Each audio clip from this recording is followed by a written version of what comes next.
Here we go! Good morning! Araw po ng Lunes, ika-20 ng Marso 2017. Ito na naman! Pinakamainit, pinakamatapang, at pinakamasaya na programa sa balat ng lupa. Si Discover ang radyo at telebisyon. Nga, sabi nga ni engineer yun eh. Anyway, magandang umaga po sa inyong lahat. Sa mandako kayo naroroon, saan man at anuman ang inyong ginagawa sa mga oras na ito, stop. Tutok muna. Dahil yung mga bumibiyahe sa mga oras na ito, nako, magandang umaga po. Yung mga sakay ng pribado at pampublikong sasakyan, yung mga naka-Uber, naka-Grab, naka-taxi, bus, jeepney, tricycle, pedicab. Welcome and good morning.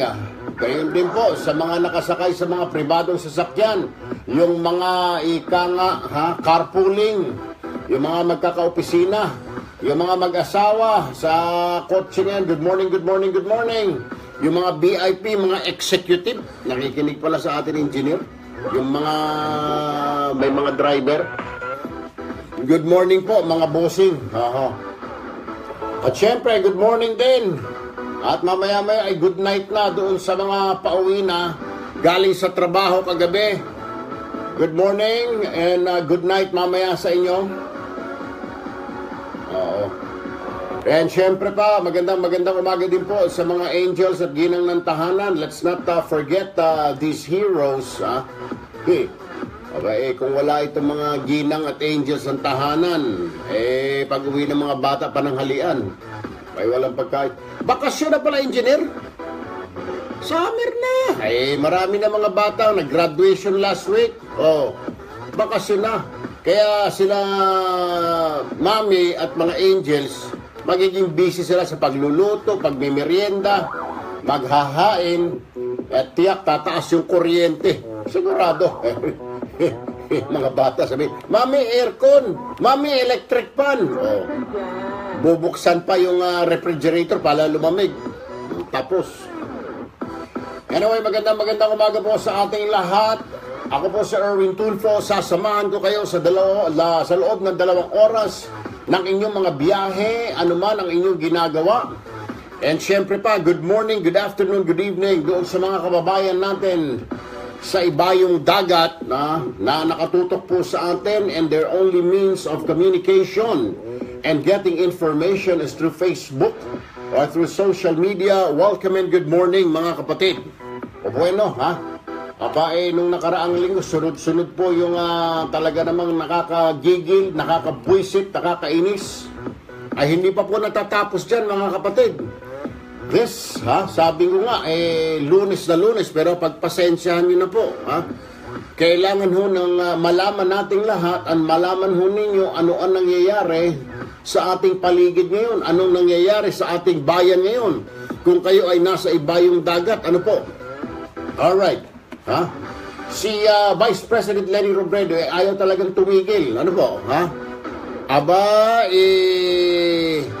Hindi ba nagbanta si House Speaker Alvarez na magsasampa ng impeachment laban kay Vice President Robredo?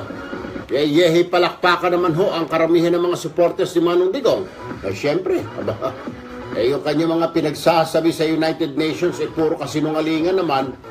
Kaya maaari itong matanggal sa pwesto. Pero alam niyo ba, ang sabi ni Leni, ganun ba? Ay hindi ko alam na meron palang nagsasampa ng impeachment laban sa akin. At ito pa, anong tinanong siya nung Biyernes? Ma'am, yung sinabi niyo raw, pawang mga kasinungalingan at saan niyo raw pinagkukuha yung mga palit-ulo. Yung sinasabi ninyong yung mga tao ay umiiyak na at hindi na alam ang gagawin dito sa ginagawa ng gobyerno, kampanya ng gobyerno sa droga. Alam niyo ba ang sagot ng Vice President? Ay, totoo yun. Kasi hiningan ko ang PNP at DILG ng komento hinggil doon sa mga impormasyon ko, yung mga palit-ulo tungkol sa EJK, ayaw nilang sumagot. So ang ginawa ko, I thought tama yun, at yun ay natanggap ng aking opisina. Si Vice President naman, parang hindi naman abogado. Yung mga report na natatanggap mo, ma'am, sa iyong tanggapan, ay maaring raw information pa lamang ho yun. So, yung mga natatanggap mo, for your ears only yan. Hanggat hindi kinukumpirma ng ibang ahensya, walang katotohanan yung mga impormasyon na natatanggap mo. Oh. Yung sinasabi mong palit-ulo, tinawagan mo ang PNP, hindi ka nasagot. Kaya, diniretso mo na. Kaya sinabi mo na, oo, merong palit-ulo sa aming bayan. Yan ang base sa report na natanggap ko. Dahil hindi sumagot sa iyo ang DILG, so ikaw na mismo nag-confirm na merong extrajudicial killing sa ating bayan at hirap na mga kababayan natin. Por Diyos, por Santo, Vice President, ang mga impormasyon na tatanggap ng iyong opisina ay hindi pa po yan confirm. Entonces, hindi mo dapat ginangak-ngak yan, ginangaw-ngaw, kinikwento. Yan ay dapat pinag-iisipan muna. Yan ay hindi pala nag-confirm ang PNP kung totoo yung report mo. Hindi pala kinonfirm ng DILG. Bakit mo sinabi sa United Nations? O sige nga, ganun lang ho kasimple yung Vice President. Yung impormasyon na sinasabi mo na ipalit-ulo, na yung tao hirap na sa kampanya laban sa droga, hindi pala ma-confirm, walang mag-confirm sa'yo. Bakit mo sinabi sa United Nations? May problema ka. Ewan ko, ma'am, paano ka nakapasa sa law school? Hindi ko rin alam kung paano ka nakapasa at nakapasa sa bar exam. Dapat siguro reviewin ng Supreme Court yung iyong examination sa bar or sa board or bar exam. Kung ganun pala ang siste. Wala palang nag-confirm. Bakit mo kinuwento sa buong mundo? Na dito sa amin yung pulis namin may palit-ulo. Na dito sa amin umiiyak na yung mga tao at hirap na sa kampanya ng droga, ayaw na nila. Wala palang nag-confirm. Pagkatapos, sasabihin mo na tanggap na ng opisina mo at pagkatapos, kikwento mo sa buong mundo. Vice President naman. Ano na lang, ma'am, ang mangyayari sa ating bayan kung ikaw na ang Pangulo? Diyos ko po, Lord, habaan niyo pa ang buhay po ng aming Pangulo. Kasi kung, music. Lord, habaan niyo pa po ang buhay ni Manong Digong. Dahil kapag napalitan po ni Leni Robredo, hindi na po namin alam kung saan patutungo ang aming bayan. Baka sa basurahan. Help us. Huwag po kayong pumayag na magkasakit ang Manong Digong at matanggal sa pwesto. At yung pinaplano ng mga demonyo na nasa kabila, huwag niyo pong pahintulutan. Dahil marami pong demonyo ngayon na nakasuot ng dilaw. At binabanatan po ang aming Pangulo. Anyway, Lord, please, hindi pa po handa ang aming bayan at hindi rin po handa ang taong bayan na may mag-iisang Pangulo na galing po sa dilaw. Help us. Ayun na yung panalangin. Back to music. Kasi, Sus Mares, kung ito magiging Pangulo natin, Panginoon ko, ewan ko sana tayo pupulutin, mga kapatid.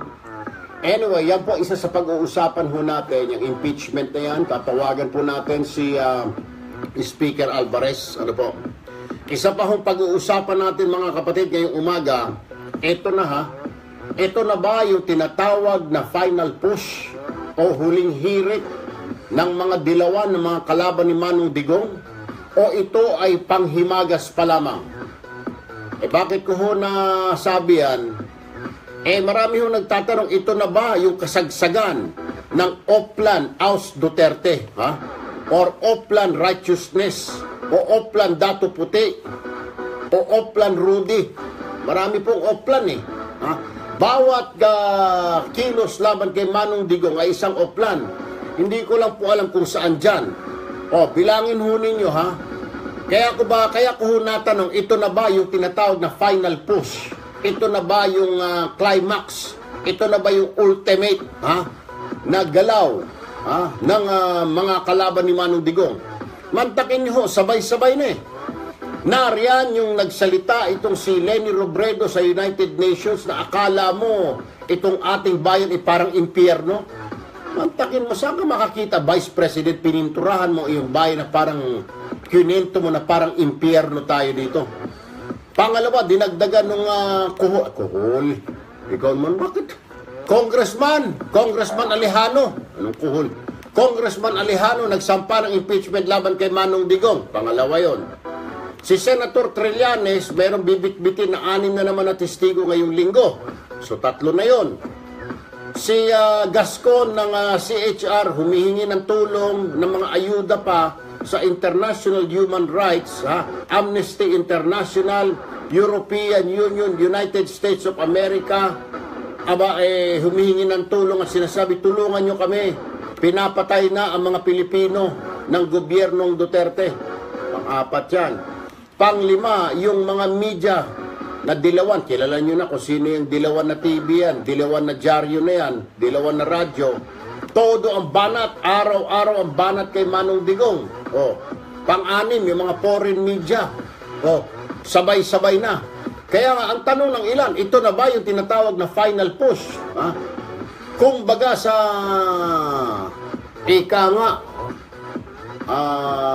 sa karera ng kabayo, ito na ba yung remate? Kung baga sa basketball, ito na ba yung 3-point shot? Last 2 minutes. Ito na ba? Yung tingin ho ng ilan, ito po ay ito ay umpisa pa lamang. Ano ho yung mamaya sasagutin natin. Is this the final push on Duterte Oust Duterte movement? O ito ay umpisa pa lamang? Diyos ko po. Kung umpisa pa lamang ho ito, panghimagas pa lamang, dapat ho maghanda ang supporters ni Manong Digong sa mas matindi pang bakbakan at laban. Alam nyo naman ho ang kalaban, napakaraming pera, hindi na maubos-ubusan. Kaya mga supporter ni Manong Digong, kapit. Salagin na ang dapat salagin dahil eto na, sinasabi. Eto na. Ito ba yung final push? Yung huling hirit? O ito'y umpisa pa lamang? Sunod-sunod na di ba? Pansinin ho ninyo. Lejano, Trillanes, Robredo, nagsama-sama. Samahan mo pa dyan yung CHR, European Union, America, International Human Rights, Amnesty International. Mga politiko, nagsama-sama. Ito na ba yung last stand? Pagkatapos dito, pag sumablay lahat ito, titigil na ba ito mga demonyo? Ano naman? Alisin mo nga yung salitang demonyo. Titigil na ba ito mga ito? O ito ay umpisa pa lamang? Kaya ang tanong po natin mga kapatid sa inyo, ngayong araw, ano ang dapat gawin para hindi matanggal si Manong Digong? #Save the King. May mga usapan ho na gano'n ngayon sa mga kalye. Noong Sabado ho, ng Biyernes, nasa Davao ho ako.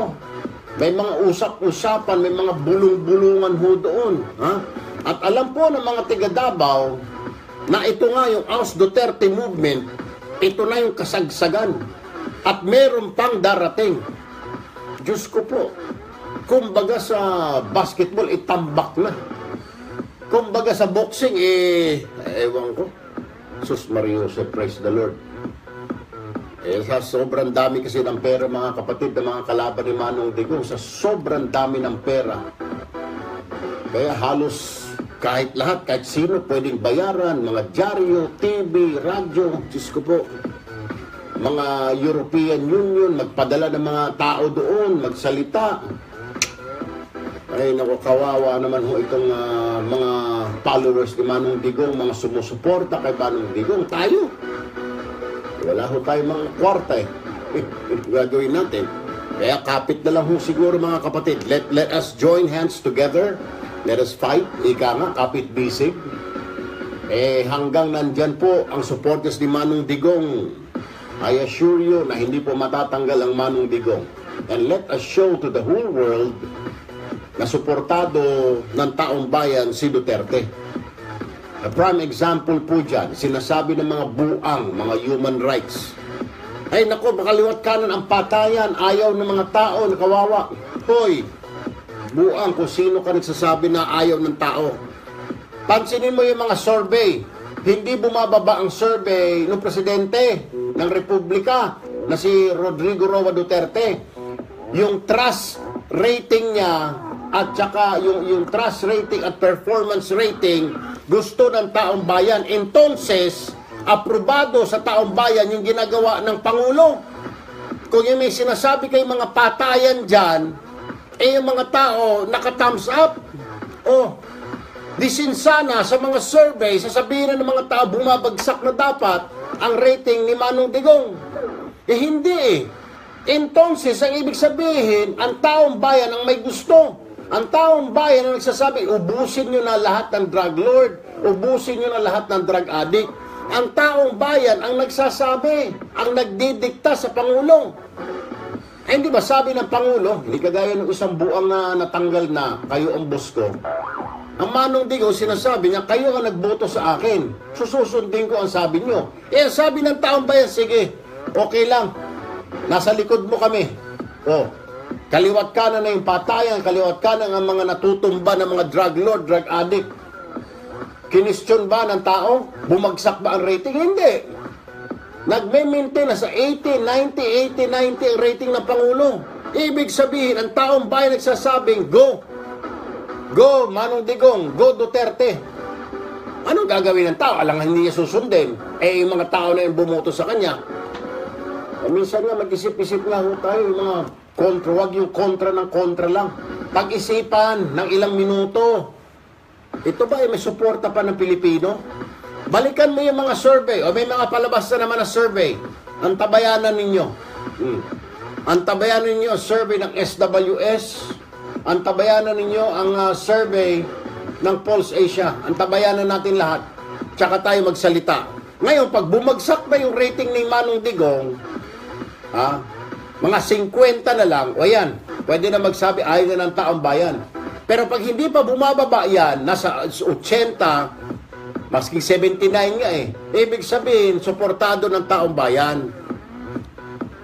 Huwag nyo namang gayahin ito kagaya kay Pinoy noon na ganitong panahon noon, bumagsak na ang rating dahil puro daldal. Tululaway pa. 8:24 ng umaga.